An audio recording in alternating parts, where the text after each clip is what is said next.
Hello YouTube and welcome to Heathen Hacks. While I was cleaning my GPU as part of my annual PC deep cleaning process, I discovered that the thing where my GPU fan is attached to broke off and was just held on by friction from some of the screws. So when I took out the screws to remove the fan to clean it, the whole thing came off.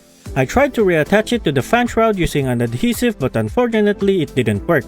So as a temporary workaround, I just used double-sided tape to attach the backside of the fan onto this thing. It worked like a charm for about 2 days, after which, due to temperature changes and vibration due to the fan spinning, it would come loose from time to time and make noise because the fan blades are hitting the radiator. When that happens, I turn off the fans via cooler control, then push the fan back to reattach it up until that point when the double-sided tape was not sticky anymore. At the moment, it looks like this. Compared to the other fans on either side, this one is not spinning because it seems to be stuck on something, which is good I guess, at least it's not hitting things and making noise. To my surprise, despite the middle fan basically being out of commission, the GPU's temperature didn't become too high, quite possibly because it's just an RTX 2070 or maybe because I just cleaned it and reapplied some thermal paste. It only shoots up to 60 to 70 degrees Celsius when I'm gaming. But for my own peace of mind, I've ordered a fan shroud online to replace the whole thing. To be honest though, I did not expect to find just a shroud for sale, so even if it's color white, I snagged it right away. So that's what we're going to do today. Replace the fan shroud, and while we're at it, also replace the thermal pads since my Arctic thermal pads just arrived.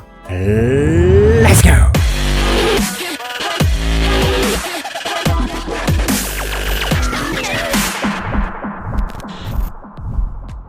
This is my GPU.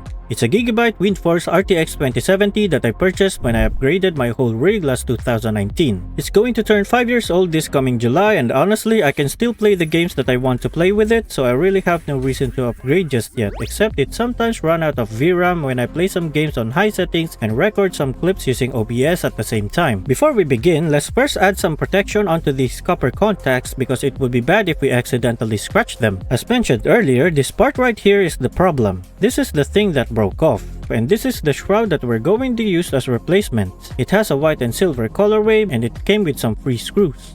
While we're at it, we're also going to replace the 5-year-old thermal pads and also reapply some thermal paste using Arctic MX6. After removing all the screws and fan connectors, let's put this PCB away.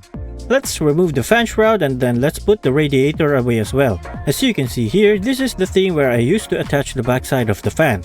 The remnants of the broken fan shroud.